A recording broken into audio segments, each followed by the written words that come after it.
নমস্কার। আজকে আলোচনা করব মোহিনী একাদশী নিয়ে। বৈশাখ মাসের শুক্লপক্ষের একাদশী তিথি হল মোহিনী একাদশী। কুর্মপুরাণে মোহিনী একাদশীর ব্রত মাহাত্ম্য বর্ণনা করা হয়েছে।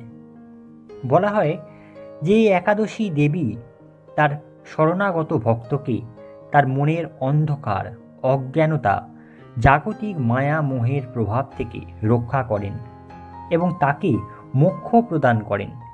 তিনি হলেন শ্রী শ্রী মোহিনী একাদশী দেবী। এই ব্রতর প্রভাবে মানুষের সকল পাপ, দুঃখ ও মোহজাল বিনষ্ট হয়। তাই মানুষের উচিত সকল পাপ ক্ষয়কারী ও সর্বদুঃখ বিনাশী এই একাদশীর ব্রত পালন করা। মোহিনী একাদশীর মাহাত্ম্য শ্রবণ ও পাঠ এবং পালন করা অত্যন্ত গুরুত্বপূর্ণ। পৌরাণিক আখ্যানে আছে, শ্রীরামচন্দ্রের প্রশ্নের উত্তরে মহর্ষি বশিষ্ঠ এই কথাই বলছেন, এই ব্রত পালন করলে মোহমুক্ত ও মোক্ষ প্রাপ্তি হয়। পুরাকালে সরস্বতী নদীর কিনারে ভদ্রাবতী নগরে চন্দ্রবংশীয় রাজা দ্যুতিমানের রাজত্বে বিষ্ণুভক্ত ধর্মপালের কনিষ্ঠ অর্থাৎ পঞ্চম পুত্র ধৃষ্টবুদ্ধি অধার্মিক ছিল ও দুরাচারীও ছিল। তাই তাকে সকলে মিলে রাজ্য থেকে বহিষ্কার করেন। তখন সে ছন্নছাড়া অবস্থায় বনে জঙ্গলে অনাহারে অনিদ্রায় পথভ্রষ্ট হয়ে ঘুরতে থাকে। অতি দুঃখে পাপময় জীবনযাপন করতে লাগল।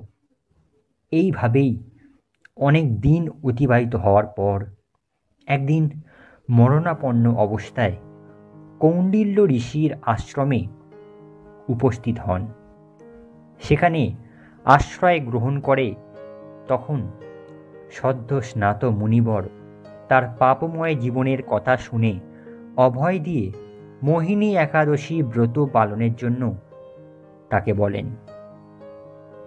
এই উপদেশ শুনে ধৃষ্টবুদ্ধি ভক্তি ও নিষ্ঠা ভরে এই ব্রত পালন করে। এতে যে দিব্য দেহ ধারণ করে নিষ্পাপ হয়ে সমস্ত উপদ্রব থেকে মুক্ত হয়ে গরুর বাহনে আরোহণ করে বৈকুণ্ঠ ধামে তিনি গমন করে। ত্রিলোকে মোহিনী ব্রত থেকে আর শ্রেষ্ঠ ব্রত কিছুই নেই। যজ্ঞ, তীর্থস্থান, দান ইত্যাদি কোনো পুণ্য কর্মই এই ব্রতের সমান নয়।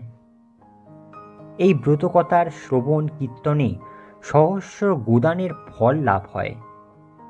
তাই এই ব্রত নিষ্ঠা ভরে পালন করলে ধৃষ্টবুদ্ধির মতো যে কোনো ভক্ত মুক্তি লাভ করতে পারবেন।